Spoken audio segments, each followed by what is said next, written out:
We're on our trip here to the Lincoln Quarry, and I'm here with some famous personages. Michael Adamowitz from Mindat, my good friend Jeff, all these various people, and Matt. And Matt's just been to the El Dorado mine with Kim and so forth, and he found some, check what he found out here, man. Isn't that beautiful? Like, it's obviously a copperish ore. Very nice. So that was at the copper area in Kim's property, which is the old El Dorado gold mine. Thanks a lot, Matt. Indeed. In the spring, they have a blast in the far around the corner there, which we couldn't get at in the spring because it was flooded. And then the floor has been blasted down somewhere down there, but in Dundas. Yeah. All right, without seatbelts. Remember, the trip leader has the authority to refuse entry to anyone attending and also ask someone to leave if they break the rules. That's all right. No, that's no problem. Adamowitz said the blast on the left is kind of where they found fluorite before, so we're going to hit that one. It's probably the better spot to check first. Beautiful. Find it. Excellent. Okay, cool.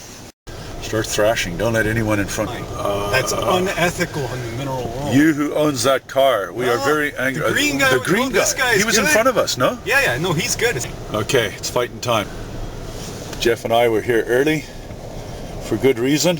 Where is the We're going to scoop all the sphalerite. Okay. So this quarry is joined to what? To the what was the other one? Spring Creek? Spring Creek. Yeah. So it's just okay. Yeah, I recognize it.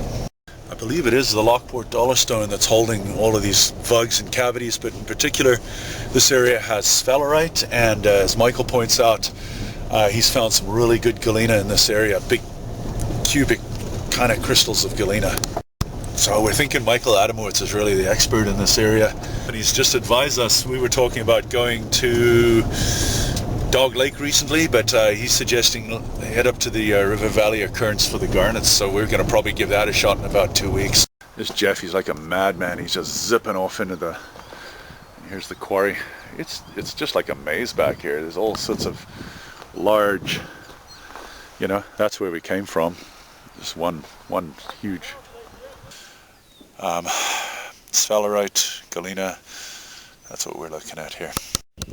All these little pinky crystals, these are all dollarstone.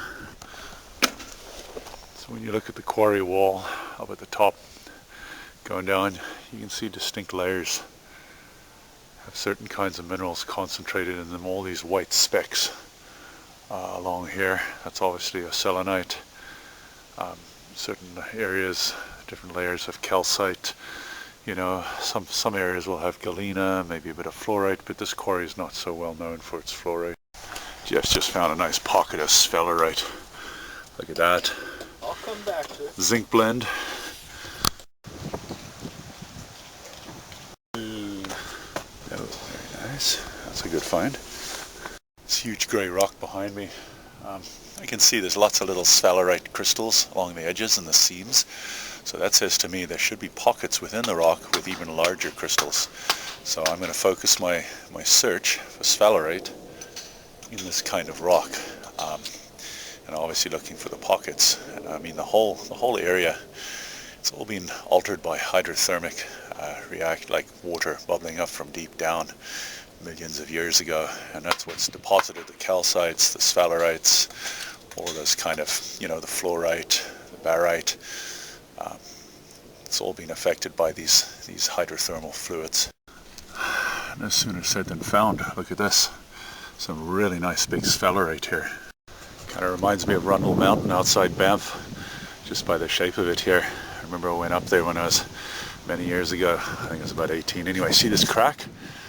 Right at the end of this crack is where my mineral is, my sphalerite crystal. I'm going to have to extract it up here. Yeah, I agree. As Jeff says, with this sphalerite, there's more. See other members of the Niagara Club and other clubs who've come together to do their day of searching. Seems like there's a really kind of a rich rockhounding community in Ontario.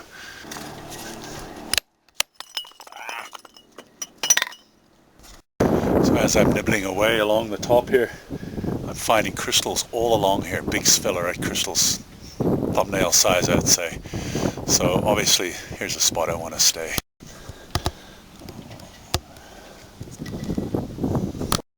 So look at this, it's like a nest of these crystals. Obviously that's a pocket, it's going to have lots of crystals. This whole section of the rock is obviously rich in sphalerite. Don't know why, it's like a seam. Some of the stuff around here, the sphalerite has this beautiful cranberry sort of coating, oxidized coating on it. And as Jeff points out, don't touch it or it wears off. Not bad, eh? Oh, look at this, eh? There's a beautiful big piece of selenite. Clear as can be. Just like glass almost. So here in this middle of the rocky wasteland here, almost buried in rock, I find a really nice example of this, kind of like a barite. It's quite common in this kind of where the hydrothermal deposits are. Especially find it, you know, up in the Rogers mine, up in the Madoc area. You just got to be so careful when you're in the quarry here, like, you know, wandering through all this rock, like you can see behind me. It's so easy for something to turn over and basically pin your leg or worse. You know, plan your every move and make sure you wear the gloves. I've got gloves down there because a lot of sharp rock. Edges of the dollar stone is just like a razor, just slice you open. That out? Possibly. Anything's Chiseling possible, for yeah. sure will not survive, No. but maybe with the saw. Saw you could, yeah, you could cut around maybe. There we go. Michael, what do you think, buddy? Take a lot of My work. barite prize, can you get it out? Maybe. Ed, how long have you been rockhounding? Just about a year. Oh, that's a saw. But to be, I know, yeah. 1400, whoa. But the, Or maybe it's on already, who knows? Almost. So it's pretty cool the way everything here seems to be interrelated in terms of the various minerals. The fact that we're looking at a dollar stone. Now the dollar stone forms typically beneath an ocean of some type. It's basically calcareous materials that have been influenced by magnesium, which is typical with an ocean, and as a result you get this spongy dollar stone with many pores, as you can see here, a porous structure. And what's happening here, we've got what are called polymetal sulfides. So when I say polymetal sulfides, I'm talking about sulfides that incorporate a number of different kinds of metals. So in this particular case, we're looking at barite, of which we can see this, you know, prismatic cross-section, you know, cross-hatching of like what probably looks a little bit like matchsticks all heaped together. Barite being the one side of this continuum, and the other end being celestine. Barite containing the metal barium, and celestine containing the mineral strontium.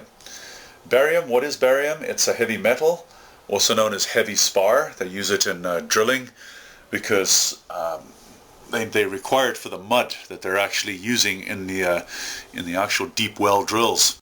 Michael there helped me spot some real nice selenite, which is just beautiful, beautiful stuff. Yeah. And good day. It's fun to get out. Deep in the ocean, between say 500 and 5,000 meters, above a volcanic zone, you're going to find that the water seeps, the ocean water seeps down through the dollar stone, the porous dollar stone, touches across the top of the volcanic, the molten rock, absorbs these various metals, the leads, the zincs, what have you, and then it circulates back up towards the surface where it deposits because it gets much cooler, along with the sulfates. So as I say, everything is somewhat interrelated in this area. Because we're finding galenas here, we're finding sphalerite, we're finding barite. They're all together. It makes common sense. The geology fits the location. So almost 100% of the world's zinc, lead, and molybdenum, and often, silver as well, almost 100% of these deposits are indeed hydrothermal, brought up by the extremely hot fluids from beneath, from a volcanic area. Look at this pansy. We're in the middle of a quarry. Be quiet. tip that thing over on you. Just the size of this stuff.